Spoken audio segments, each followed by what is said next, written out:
And hello everybody, welcome to another edition of the Freedom Network. Today, as you can see, I'm joined by Stu Rosenberg. Some of you may remember Stu did a radio show here in this area out of Brockton and a few other towns for several years.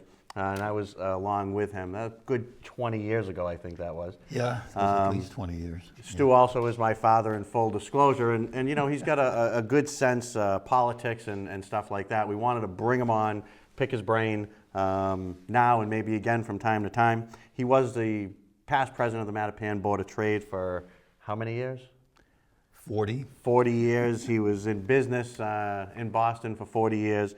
And we like to get that insight from all sides. Maybe a little more moderate than I am. Maybe I'm a little more to the right. So we can talk about a bunch of issues. I did want to remind everybody, make sure that you do continue to send those emails to Tim or Gary at gmail.com. We have been getting responses. We're now at the Freedom Network on Twitter. But you're going to spell that freedom, and then you're going to do NETWK. And that will get you onto Twitter, and we're going to start posting stuff on there as well. But keep those emails coming. You know, we had several, and I just jotted down some notes here. A whole bunch of different people did email in, commented on the show that we had on, and it was nice to get the feedback. Not all agreed, and some did. John, we definitely want to shout out to you. I know you were upset that we told all the illegal aliens to go home, and you want me to call them undocumented, and we're not going to do that. I told you that on that show. They are illegal, they're here illegally, and we're going to call them illegal aliens here on the Freedom Network. But keep sending those emails. Make sure they keep coming, because maybe someday you'll break through, or you'll have some effect on me, or maybe I'll have some effect on you. Don in Stoughton, you had some great ideas, some great show ideas. We've emailed back and forth a couple of times. One being welfare fraud and government spending fraud in general, and we're going to dive into that today. Steve, I know you think I'm crazy, but that's okay. You keep on watching as well. And one guy actually said I should run for president, but that's not going to happen, I promise you. Don't worry about that. Good. All right? Thank I could do a better job maybe than the guy that's in there right now, though. Let's talk about welfare abuse and government payouts and the drastic amount. I think we can agree that we have to help those that can't help themselves. Oh, sure. That always gets lost too in the argument against welfare. There are people that need it. And there are people that need it, but many more people need it than don't need it, I think. That get it? That get it, I mean. Or yeah. in general? Well, I mean, and that's probably true, but I think it needs to end.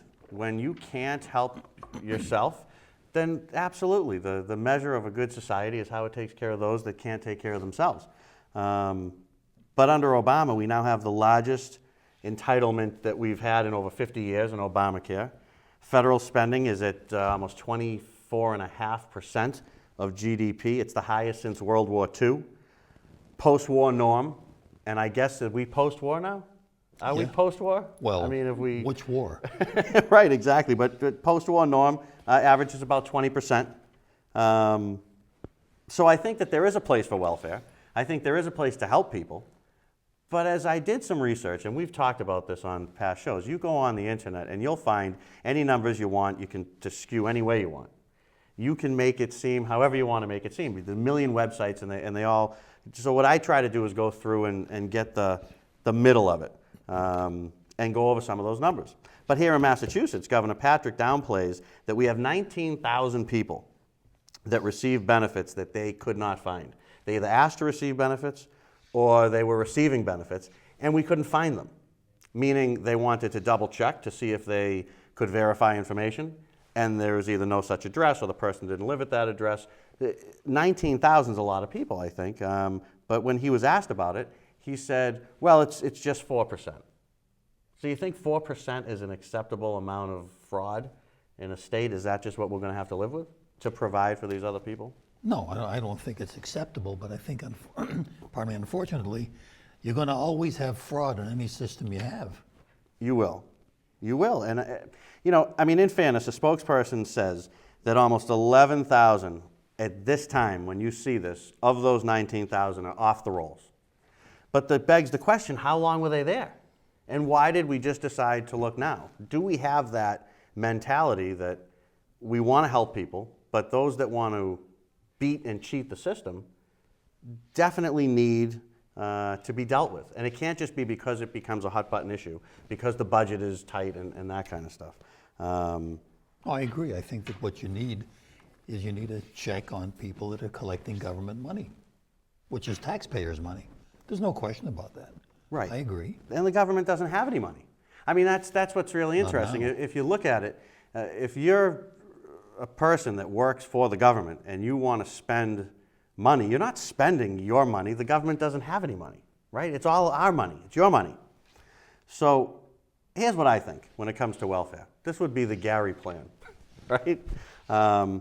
You got to assess the person and their specific needs. You can't blanket this, you can make this amount, and then if, you know, you've got to decide a baseline that person X needs to live. And then you've got to require job searches to their skill level every single month, that they've got to actively be looking for work. Whatever they can make would come off the baseline.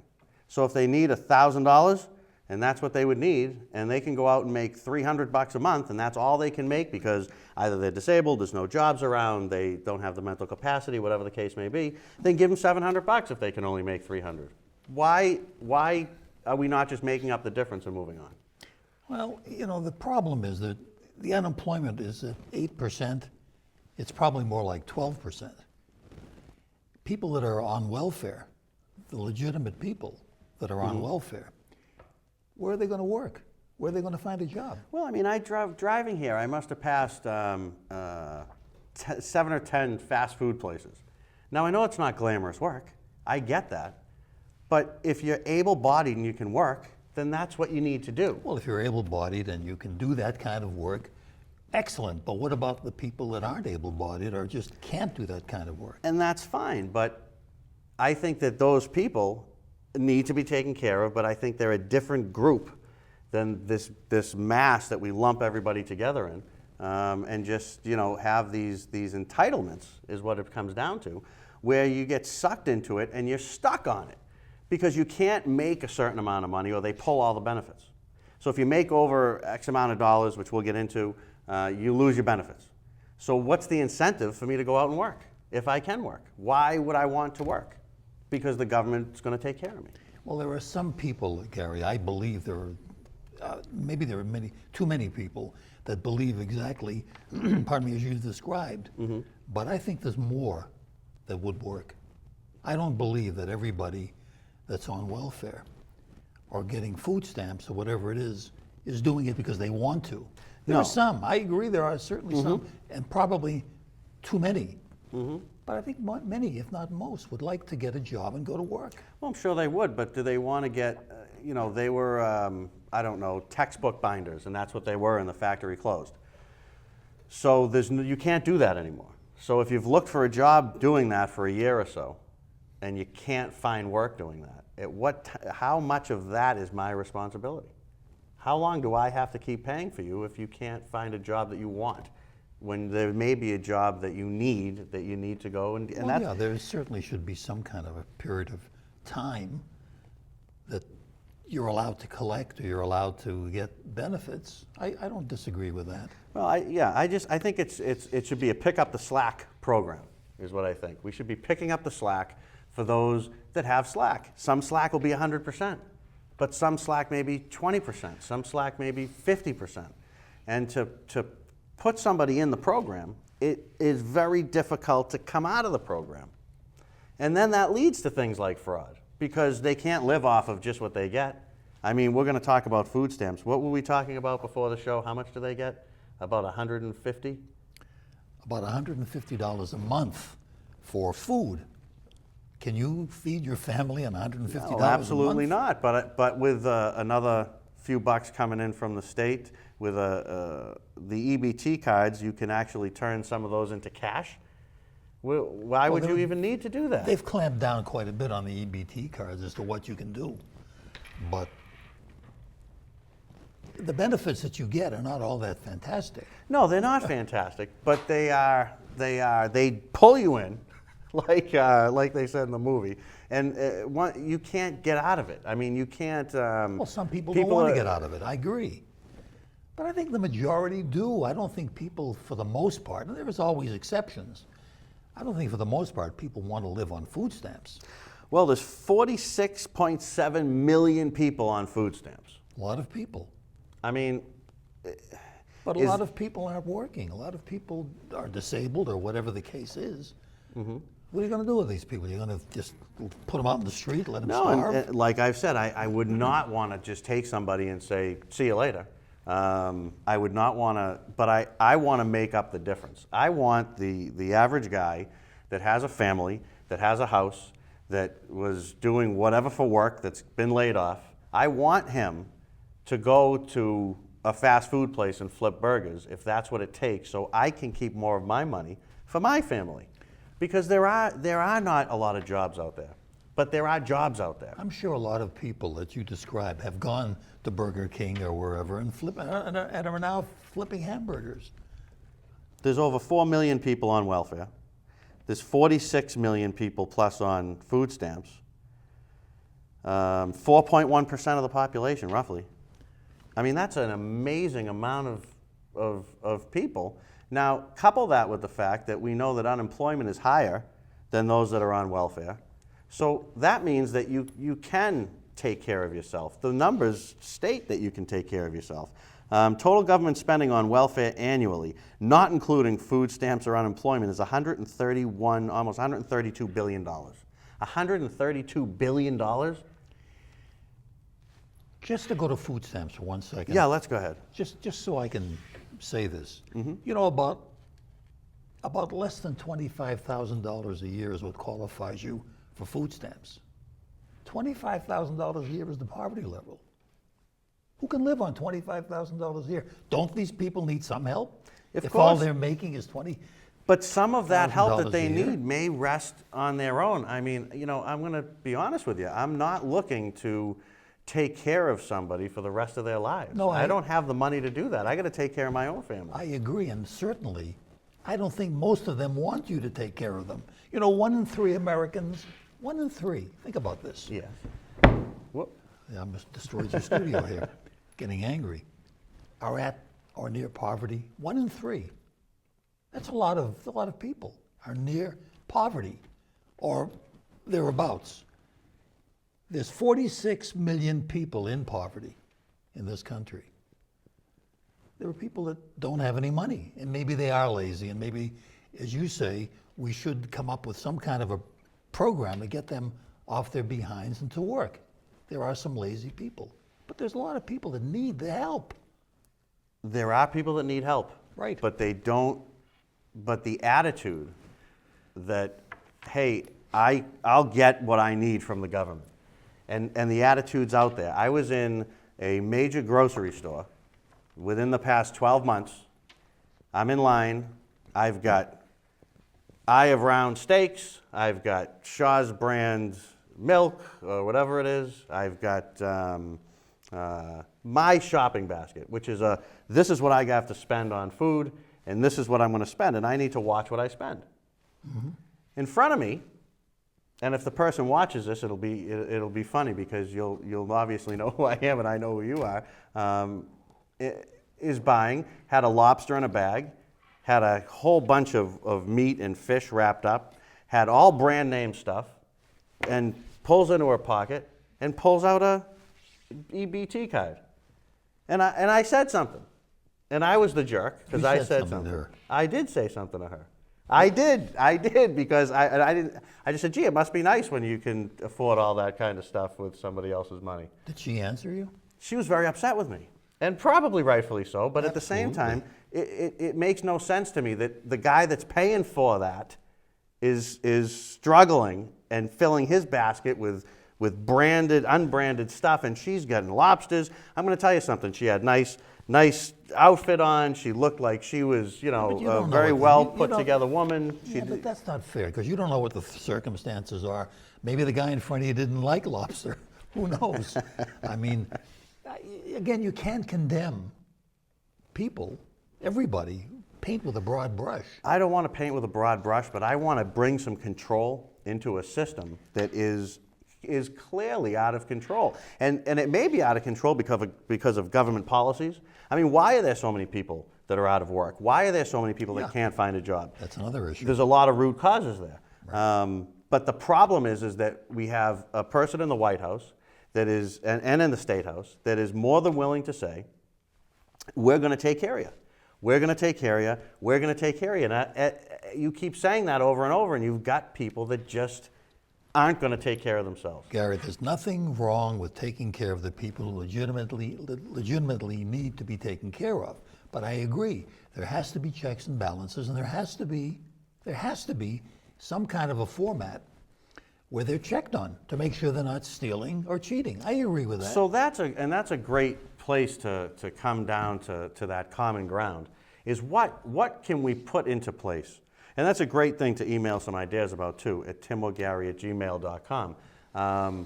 What can you put into place? What safeguards can you put so that, I'd be willing to spend money to save money on something like this. It would make more sense to me to have more people out there interacting with these people to make sure that they are not in that trap of, and the whole system itself that you can, I know firsthand, and I can't get into it for many different reasons, but I know firsthand of people that have a job, that have hours at a job, and they come to the job when the job requires and gives them more hours, and they say, I can't work that many hours or I'll lose my benefits.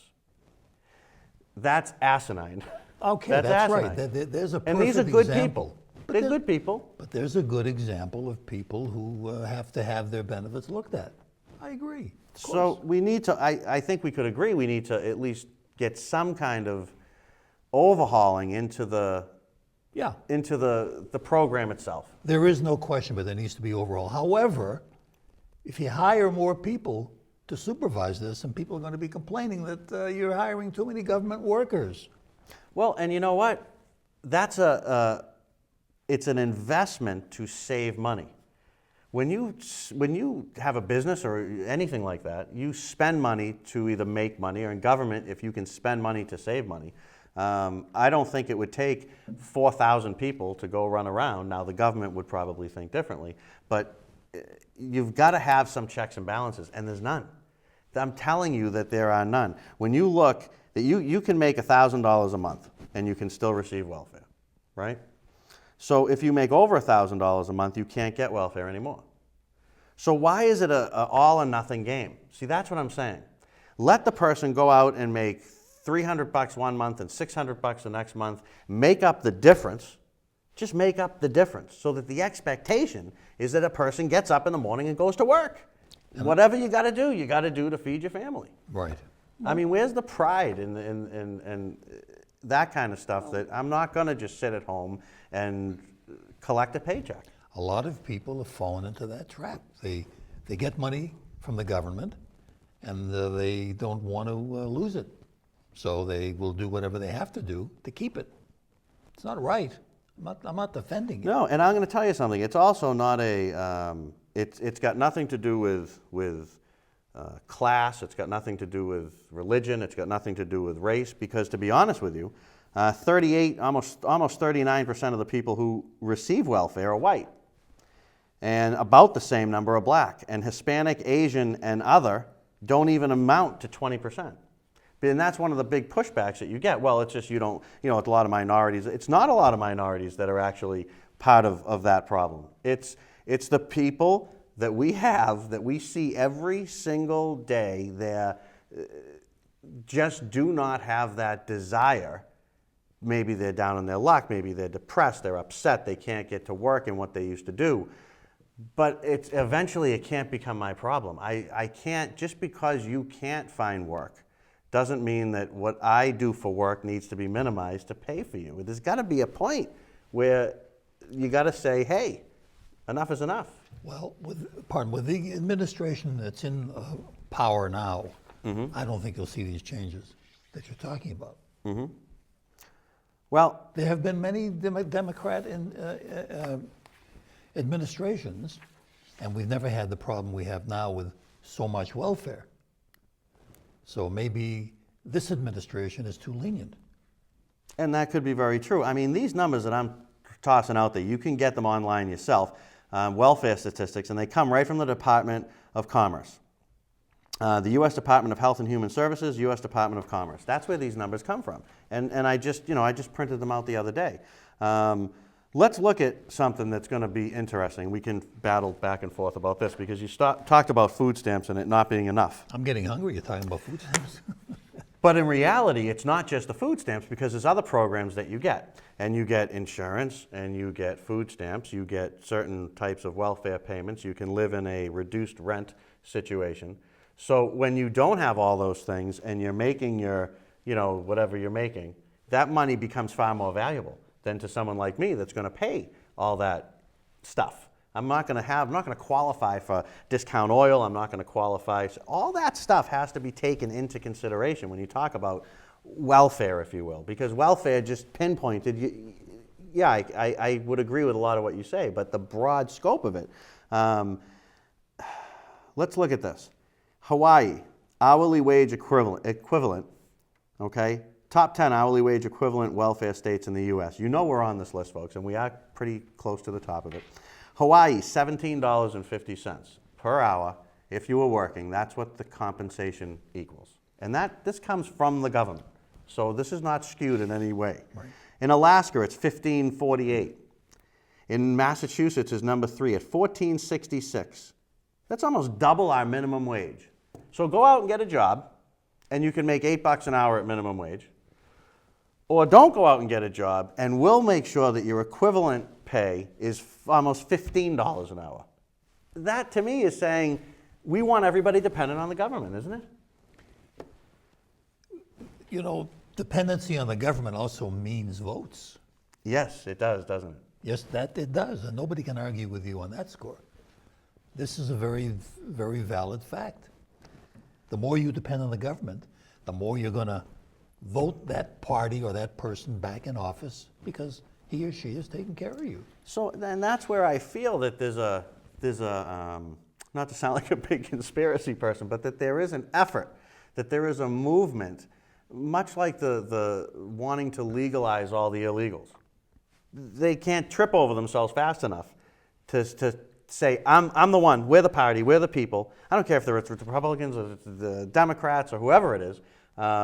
They want those votes, and that's why they want to make them all legal. They don't care about the nobility and all this. That's all crap. I'm telling you, it means absolutely nothing. They want the votes, and here, they want the votes as well. Well, the votes from an illegal at the present time would be illegal, I would assume. Well, in most cases, but have been. There may be legislation introduced to change that. And that's not so good. I mean, we talked about last week on the show. We talked about illegal aliens, and we talked about all the benefits and stuff that they can get, how our governor wants to have in-state tuition for an illegal alien. But if you live in Rhode Island and you want to go to college at UMass, you can't get in-state tuition, right. But you can if you're an illegal alien. It's because this is all the big setup, and the bomb will drop, and the bomb will be that they're all legal, and they're all voting, and they're all going to go, and they're going to continue to vote. So if I can go to Virginia and make $11.11 an hour, I can go to New Jersey and I can make $12.55. Even Rhode Island, which is not far from here, I'm making $12.55 an hour for not working. Mm-hmm. And if I go to work, what am I going to make? $8 an hour. So to me, it's just it's nonsense, because I don't mind helping you to survive, but I'd be damned if I want to help you survive better than I can. They don't worry about anything. What are they worried about? Their rent is so low. They have food stamps that they can use. They have discounted heat. They have health insurance that they're not paying for. And to me, it just, and I know we'll get a lot of emails on this, and I hope that we get a lot of emails on this, but it's class warfare at its best. They have started this class warfare. They've started it in Washington, right down into the states. And it's now someone like me comes on television and says, yeah, I don't think we should pay all this stuff for all these people. And everyone looks at me like I have 5 heads? It just, to me, we're in the middle of a battle that we got to seize the opportunity. Well, you're right. And unfortunately, things don't change unless new administrations come in. So that's the key. Well, and that is the key. New administrations would have been wonderful if we had just sworn in a new president, but unfortunately we decided that we want to didn't. continue. And as it's said so often, elections count. The only poll that counts, right?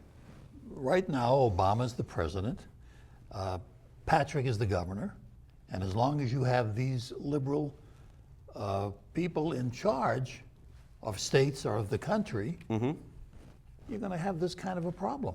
And you do, and that's, when you get It isn't even a any question, extreme problem. I don't mean to interrupt you. Sure. But it isn't so much liberal. Liberal is okay. There's nothing wrong with being liberal. Having compassion and wanting to help people, that's a good thing. Yeah, but I have to interrupt you back because you cannot put, liberals don't own compassion. Is it compassionate to keep people in a welfare state, or No, is it compassionate to help them get up? I agree. I mean, liberals do not own compassion. There are plenty of Republicans that are compassionate also. I agree with that, of course. If you take into consideration Social Security and those kinds of programs, which are very important, and whether you agree with it or not, it almost is important because it's a vacuum, it's a Ponzi scheme. That's all it is, because it will always need to be fixed, and unless the population below swells, and there's more people paying into it, you have to account for inflation. There's no way that my generation is going to afford to pay for your generation. There's no way that my son's generation is going to be able to afford to. And I'm going to tell you something, the less people that work and the more people that are on welfare, that's a big problem because it takes money out of that. Even someone making $8 an hour is paying into it, but someone getting benefits from welfare is not paying into Social Security. So, 149.8 million people, almost 49% of the population. When Mitt Romney was talking about 47% of the people, and he probably lost the election because of that comment, and I do believe that. I believe that. That may be one of the reasons, but I don't think it's the only reason. But 47% is what he said. They estimate, and this comes from Real Clear Politics. You can look it up online. 149.8 million, 49% of the population. But it does not include several major programs like farm subsidies, college loans, and grants. So we have a country, the land of the free, where we have self-responsibility, self-reliance, do it your own way, make your own way. Your guarantee is not that you're going to make it. Your guarantee is that you have a chance to make it. And half of us, in some way or the other, go to the mailbox and get a physical check of some kind from the government. It just doesn't make sense to me. But you're not including Social Security in that. You do if you want to get to 49%. But people that get Social Security aren't getting it from the government. They're getting it from the government. They paid for it. But that money is not in an account that says Social Security. But that's not the person's fault. No, it's not. It's the government's fault. But it's still a fact. It doesn't change the fact that now this comes out of... They count Social Security into when they do budgeting now. The last budget that they did, they counted the Social Security income so that they could make it look like it was better, but that's not money for the government. No, I agree. This is one of the reasons why there are people that want to change Social Security the way it is now. Otherwise, it isn't going to be there for you, well, even your generation, Gary. 107, to answer your question, 107 million people receive means-tested benefits available to those with low income. 107 million. I mean, what is the population of this country? 400? 330 million. 330, 350? I mean, we're talking about a massive amount of that. And you can take off that 49%. You're only going to drop, maybe you're at 38% of receiving assistance to live. So it's going to aggravate people that work. It's going to aggravate people that have the job, that see their taxes go up, to fund these things, to fund other people so that they can have a life as well. And I think that you do need to take care of those that can't take care of themselves. But for the love of God, if you can work, go to work. Do something. I agree. Contribute. And I think most people agree with that. Who wouldn't agree with that? If you can work, go to work. It's a maddening issue. It really is a maddening issue. Many of the programs, and we talked about this, should stay. Social Security is money. It can't come out of the general fund. They have to take that, and it has to go in its own fund. And if it cannot afford it to pay out, if the program can't afford to pay out, then on that, I need to be able to get out of it then. If I'm not going to see my money, I got to be able to get out Well, because I'm given a lot of money. And that's why it's a Ponzi scheme. It is a Ponzi scheme. Bernie Madoff is sitting in jail for doing almost the exact same thing that the U.S. government does every day. Well, I wouldn't call it a Ponzi scheme. However, there's no question, but there's need for improvement. But as long as you have, quite honestly, the Democrats in power, you're never going to see it changed. No, I agree with that. You won't. That you probably won't. What I'd like to see them do is I'd like to see them take Social Security and put it aside and then come as men and women and say, we don't have enough money in the fund, so you need to pay more. I'd like the politicians to stand up and say that. To say that you need to pay, Gary, you need to pay more because your father's not going to be able to get his check. So you've got to pay more into Social Security, not into the general tax. It's not that we're going to raise payroll taxes by X% to cover these gaps, because that's baloney, that's hogwash. That doesn't add up because all that money doesn't go back to Social Security. But the fact of the matter is, if it's a program that we have to continually fix, I mean, Reagan was fixing it, and Clinton was fixing it, goes back. and Bush was fixing it. It doesn't work. If it doesn't work, we need a new system. Well, look at the payroll tax that was taken away, so people didn't have to pay it, and they consider that a tax increase. I mean, a tax decrease. Then it was reinstated. Now it's a tax increase.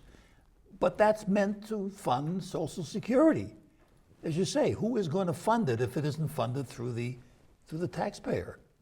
If you're working, you got to pay a tax for Social Security. That's what the payroll tax is. Well, you can't get out of Social Security. See, that's the thing. You can't No. get out of it. No. And if it worked that dollar for dollar paid for it, then if I said I'm not in it, it wouldn't matter because the next generation won't have to pay for me. So if it wasn't a scheme of taking money from one pool to bring it to the other and hoping and praying that everybody doesn't retire at the same time, it's insanity. I mean, your specific generation, probably the biggest Social Security generation, I would have to assume. Where is all that money going to come from? I mean, you've got families out there, they don't have 5 and 6 kids anymore. Right. They've got 1 or 2 kids. Some do, obviously, but for the most part, you got 1 or 2 kids and your dog and your white picket fence. This, back 50, 60, 70 years ago, people had big, huge families, and there was lots of people, and there were lots of people to pay into it. But to me, it just seems like a scheme because it's not. But every time it's suggested to fix it, it becomes a political football. Correct. And this is terrible. It is terrible because you've paid into it. See, you've paid into it. What you've paid into it, plus the fact that your employer, I'm sure, has matched umpteen different taxes. Of course. And your money is so far gone because you were paying for your parents, and I'm going to pay for you. And it's a wonderful kumbaya feeling that we're all going to help each other out. Yeah. But if it worked, we wouldn't have to fix it every 10, 15 years. It needs to be tweaked. There's no question about it. But as I say, it's all political, and it depends on who the political person is that's in power to fix it. True. That's true. So maybe we need to find I mean, you've somebody. got, I think one of the biggest fallacies during this election and other elections too is that the Republicans want to do away with Social Security. Well, They want to throw grandma over the hill. Yes, they do. And they Whatever don't it want is. kids to eat lunch Yeah, in school, I and they mean, don't want. But this is class warfare. This is terrible. It is class warfare. But people buy it. They do. Stu, they do. They buy it. And, you could sit and you could talk about this for hours and hours and hours.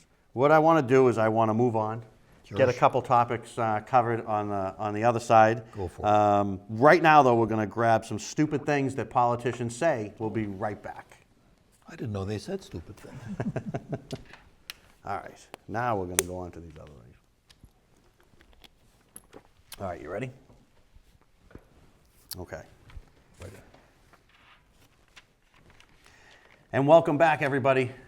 Great job from Tim putting those together week after week. And, it's amazing. You know what's really amazing, Stu, is that the easiest thing to do is find stupid things politicians say. I mean, you go on the computer, and in 15 minutes, I can find. Now, I send all this stuff to Tim, And then Tim puts it together, and I mean, he does a fantastic job. But keep looking for this feature because we are scouring the internet all over the place trying to find these fun, comical things. Because if we can't laugh about this stuff, what's the point of it?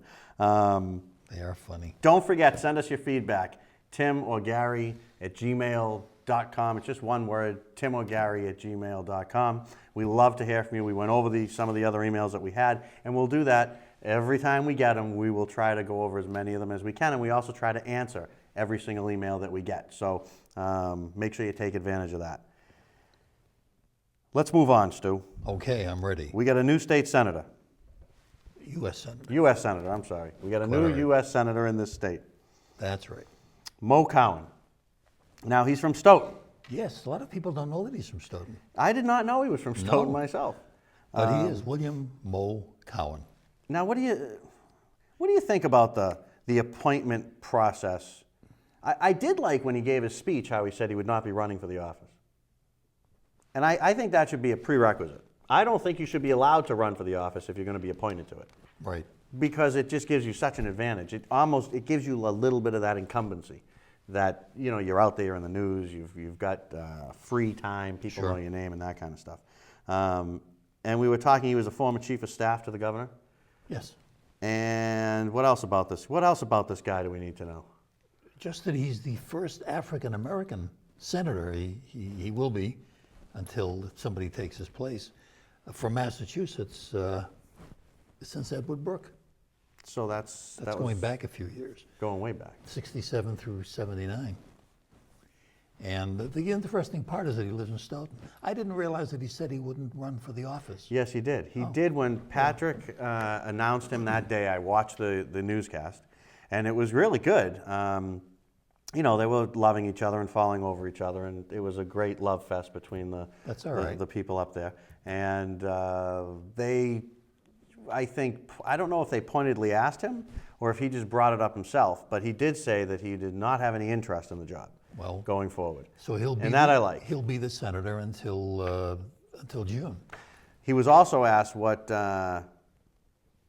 how he would vote. And he said that his allegiance, well, maybe that's my word, not his, but his allegiance is to the governor.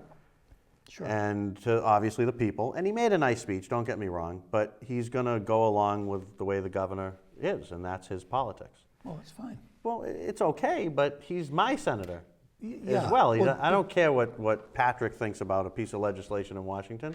What do I care about that? Patrick's got nothing to do with that. I care about what he thinks. Yeah, but you didn't elect him. I didn't elect him. So therefore, he's not truly, in the full sense, obligated to what you think True. to do. He's more obligated to the other one, which is Yeah. why I don't think there should be any appointments. But it's at only all. for a short time, and then there will be a senator who will be. Who's that going to be? I don't know. So far, the Republicans have not got their act together on this. Bill Weld, in fact, announced that he is not going to be a candidate.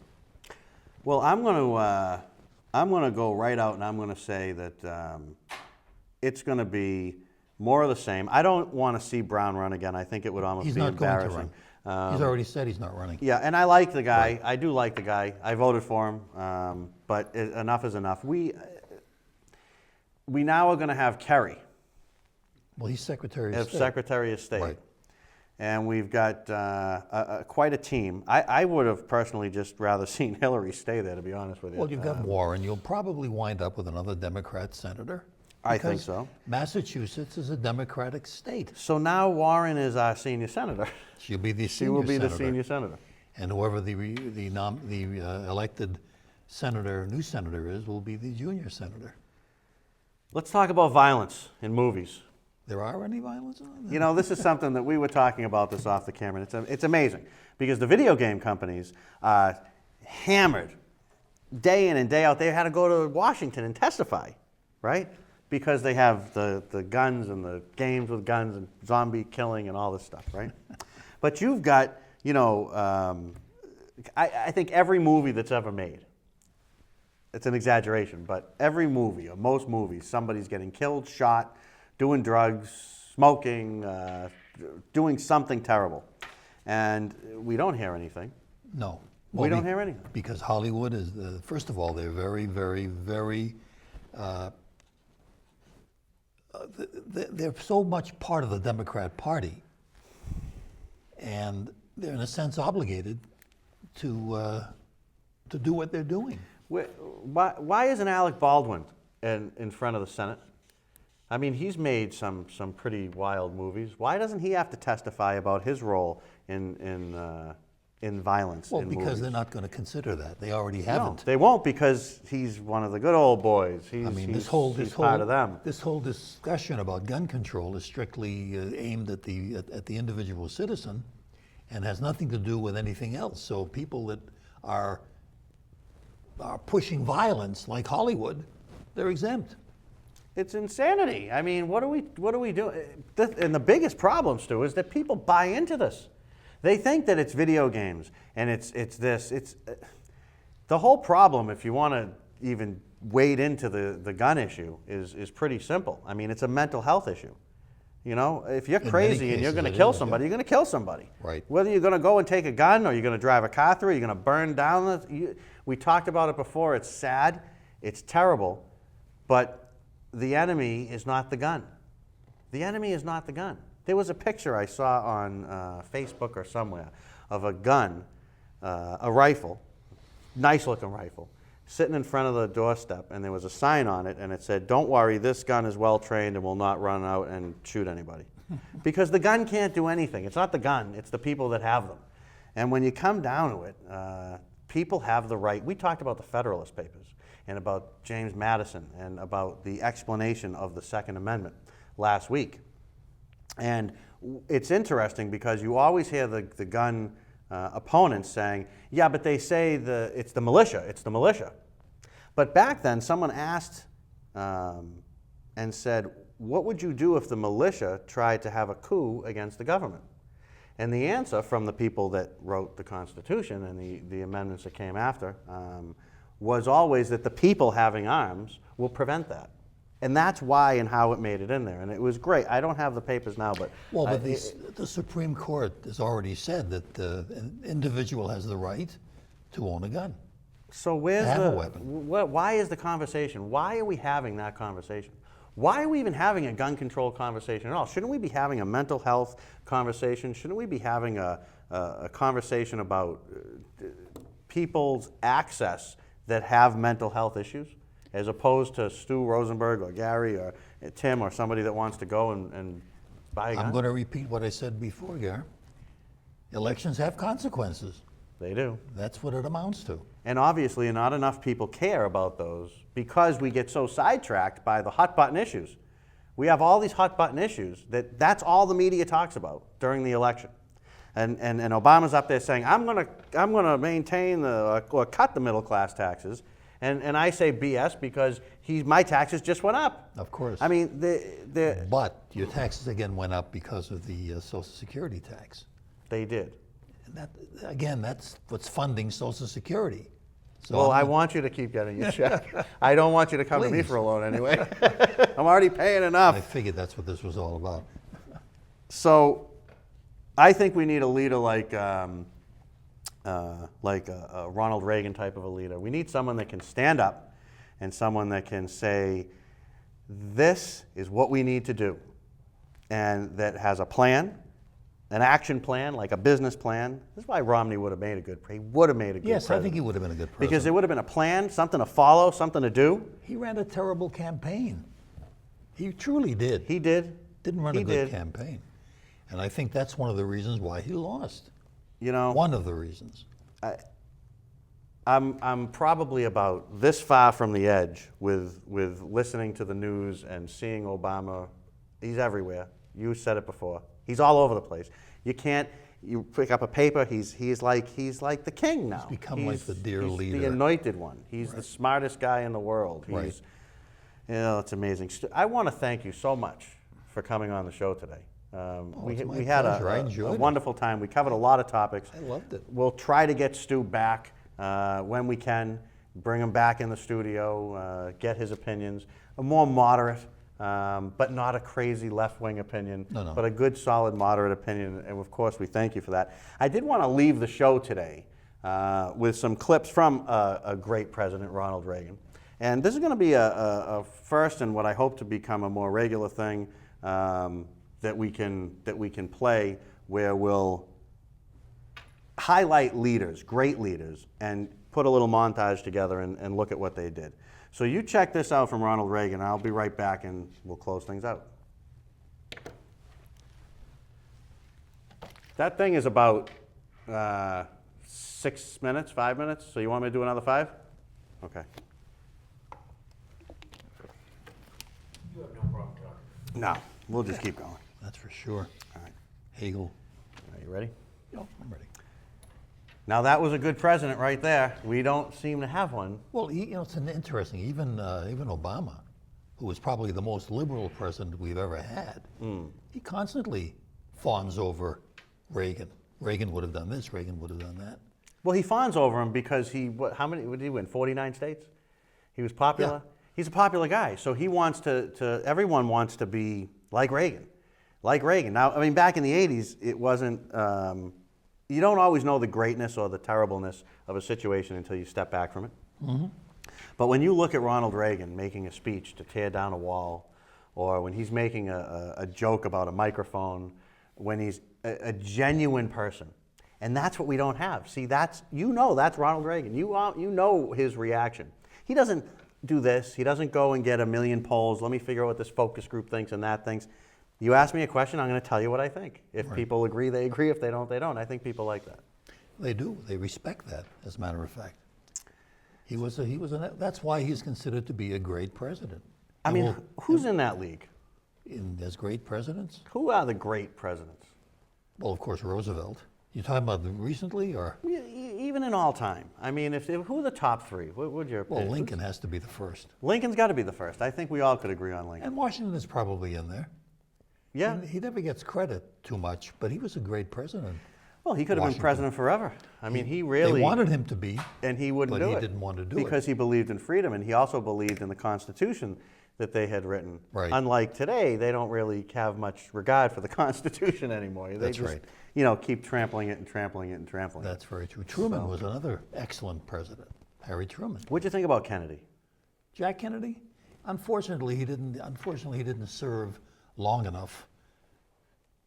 I think he would have been a great president, to be honest with you. I know he did. Didn't he sign a tax cut? One of his First thing he did when he got in office was... And did he really care about if it Well, he was was for a rich moderate. people or poor people? No. He cared about poor people. And poor people don't pay this amount of taxes. How do you cut taxes on people that don't pay He was a taxes? compassionate person, but he wasn't a nut over the whole matter. I mean, he didn't do the extremes. He was a very good president. All right, Stu, thank you so much for being here. Everybody Thanks. out there, thank you so much for being here. Don't forget, the Freedom Network, we'll flash it up on the screen so you'll know how to spell it, timogary@gmail.com. We will be back next time for more on the Freedom Network. Gary, if I had Stu, you hired. Not at all. Oh, I better walk out with this microphone. Yeah, I know. I did that last week. I got up and I almost, my whole shirt, I almost broke the button.